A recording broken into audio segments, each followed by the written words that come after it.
तो आगाज़ गुफ्तगू करते हैं। सरदार आज़म रशीद साहब हमारे साथ मौजूद है।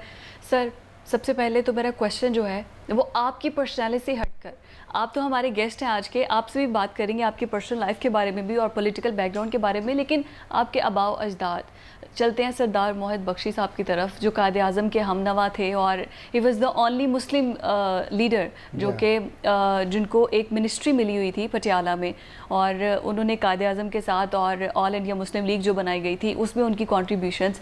तो एक ऐसे ख़ानदान से आपका ताल्लुक़ है जो कि सिर्फ पाकिस्तान नहीं बल्कि बर सगीर का एक सियासी ख़ानदान है, तो उनकी बताइएगा किस तरह से वो सारा सिलसिला शुरू हुआ और ऐसा अजीम ख़ानदान जिसने पाकिस्तान बनने में, पाकिस्तान बनने के बाद जो भी अपनी कॉन्ट्रीब्यूशंस की हैं वो ज़रा हमारे नाज़रीन को बताइएगा।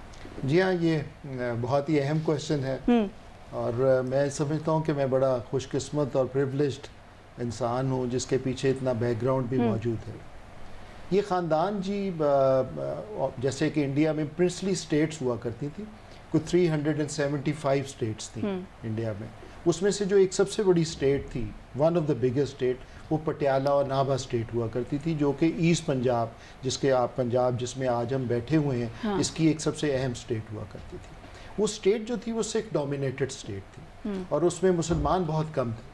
तो मुसलमान जो थे उसमें जो सबसे बड़ी फैमिली थी वो हमारी फैमिली थी और इस वजह से वो उनके चीफ ऑफ आर्मी स्टाफ भी हुआ करते थे सरदार वली मोहम्मद खान साहब, और उनके मिनिस्टर भी हुआ करते थे जो डिप्टी रूलर कहलाते थे उस ज़माने में। तो नंबर 2 जो महाराजा पटियाला होते थे, उनके नंबर 2 जो होते थे, he was the only Muslim, जो कि हिंदू स्टेट में और सिख स्टेट में मुसलमानों को इतनी बड़ी प्रिविलेज और इतना बड़ा ओहदा दिया नहीं करते होते थे, बिकॉज ऑफ द कॉन्ट्रीब्यूशंस बहुत थी उनकी उस इलाके के लिए। और कहते हैं कि बड़े ही जिसे कहते हैं बड़े सख्त दीनी टाइप का इंसान हुआ करते थे इन द सिख स्टेट।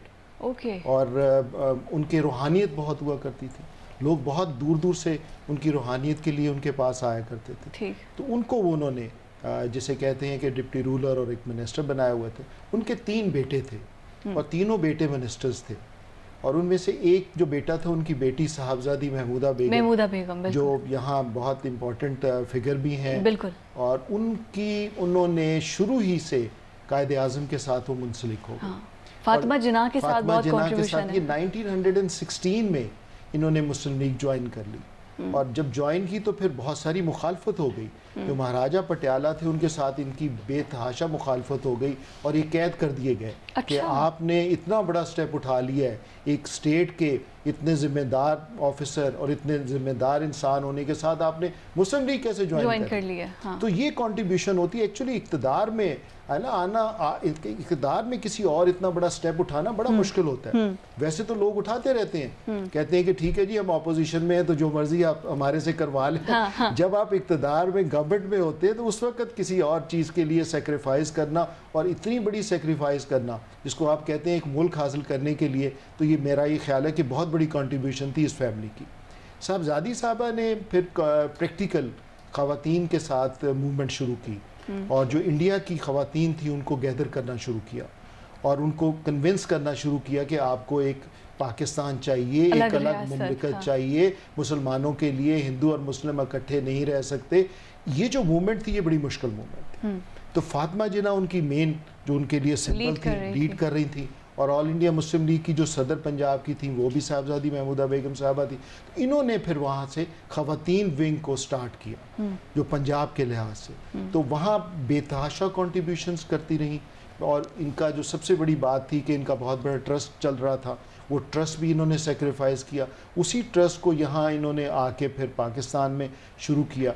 साहबजादी के साथ प्रैक्टिकली ये था कि इन्होंने जो पहली दफ़ा अयूब साहब के साथ जो मुस्लिम लीग बनी उसमें बड़ा अहम किरदार अदा किया। अच्छा, और महमूदा बेगम ने उसके बाद ये फिर पाकिस्तान बनने के बाद मिनिस्टर भी रही, और उसके बाद एजुकेशन में भी रही, एजुकेशन मिनिस्टर भी रही, और फिर ये मेंबर नेशनल असेंबलीज भी 2 दफ़ा इलेक्ट हुई और पाकिस्तान MNA भी रही। सो लेडीज़ के लिहाज से अगर देखा जाए और ख़वातीन के लिहाज से देखा जाए तो साहबजादी साहब की बहुत बड़ी कंट्रीब्यूशन है in the creation of Pakistan and after the creation of Pakistan. जब पाकिस्तान बन गया तो जब फातिमा जिन्ना तशरीफ़ लाती हैं लाहौर में उनके इलेक्शंस में, तो उनका इलेक्शन ऑफिस जो है वो भी मोहतरमा के जो साहबजादी के घर पे बना, अच्छा। और अभी भी कहा जाता है कि वो कमरा भी मौजूद है जहाँ फातिमा जना रहती थी, स्टे किया था। स्टे किया जाता है। सो बहुत बड़ी कंट्रीब्यूशन है।